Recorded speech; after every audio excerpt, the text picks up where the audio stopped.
எப்போ பார்த்தாலும் பெண்களை வந்து குறை சொல்கிறதே நமக்கு ஒரு வேலைங்க. ஆதாம் ஏவாள் உங்களுக்கு கதை தெரியும்ல, ஆடம் அண்ட் ஈவ்.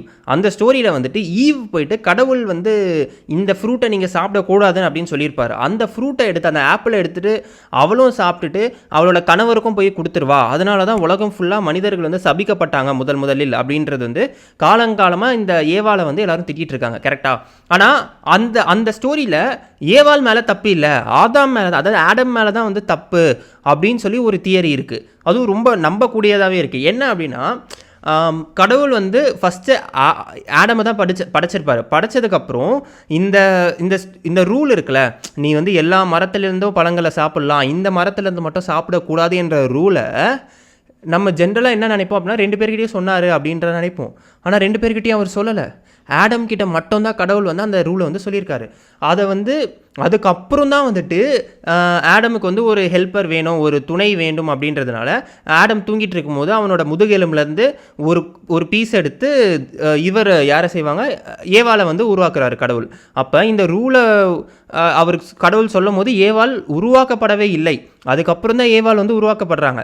அதுக்கப்புறம் ஏவாளுக்கு எப்படி இந்த ரூல் தெரியும் அப்படின்னா, ஏவாள் வந்து போய் கார்டனில் போயிட்டு இருக்கும்போது ஒரு பாம்பு வந்துட்டு ஈவில், அந்த ஸ்னேக் வந்துட்டு இவங்ககிட்ட சொல்லும், நீ போய்ட்டு அந்த ஃப்ரூட்டை சாப்பிடு, கடவுள் வந்து ஏன் உன்னை அதை சாப்பிட வேணான்னு சொன்னார் தெரியுமா, ஏன்னா வந்து அதை சாப்பிட்டா நீயும் கடவுள் அளவுக்கு எது சரி தவறு எல்லாம் உனக்கு தெரிஞ்சிடும் அப்படின்ற மாதிரிலாம் சொல்லும். அப்போ ஏவாள் ஃபஸ்ட்டு சொல்லுவாங்க, இல்லை ஐயோ வேணாம், கடவுளை என்ன சாப்பிடக்கூடாதுன்னு சொல்லியிருக்காரு அப்படின்னு சொன்னோன்னே திருப்பி அந்த ஸ்னேக் வந்து பேசி உங்களை கன்வின்ஸ் பண்ணிடும். அதுக்கப்புறம் இவங்க போய்ட்டு அந்த ஃப்ரூட் எடுத்து சாப்பிடுவாங்க. சாப்பிட்டுட்டு ஆடம் கிட்டேயும் போய் கொடுப்பாங்க. ஆனால் இவங்களுக்கு அந்த ரூல் எப்படி தெரிஞ்சிருக்கும்? அப்போ கடவுள் வந்து இவங்ககிட்ட சொல்லலை. அப்போ ஆடம் தான் வந்துட்டு இந்த ரூலை வந்து ஈவுக்கிட்ட எல்லா விஷயத்தையும் சொல்லியிருக்கணும். கடவுள் இப்படிலாம் சொன்னார், இதெல்லாம் பண்ணலான்னு சொன்னார், பண்ணக்கூடாதுன்னு சொன்னார் அப்படின்னு சொல்லிட்டு. அப்போ தவறு யார் மேலே இருக்குது அப்படின்னா, ஆடம் வந்து அதை போதுமான அளவுக்கு ஸ்ட்ராங்காக சொல்லலை, அதை ஸ்ட்ரெஸ்ஃபுல்லாக சொல்லலை, அதை ஸ்ட்ரெஸ் பண்ணி சொல்லலை, அதை வந்து இம்பார்ட்டன்ஸ் கொடுத்து அதை சொல்லலை. ஆடம் வந்து இன்னும் அதை பெட்டராக கம்யூனிகேட் பண்ணியிருந்தான் அதோட சீரியஸ்னஸை அப்படின்னா வந்து மேபி ஏவாள் வந்துட்டு அதை அந்த தவறை செஞ்சுருக்க மாட்டாங்க அப்படின்ற ஒரு பெர்ஸ்பெக்டிவ்ல இருக்குது.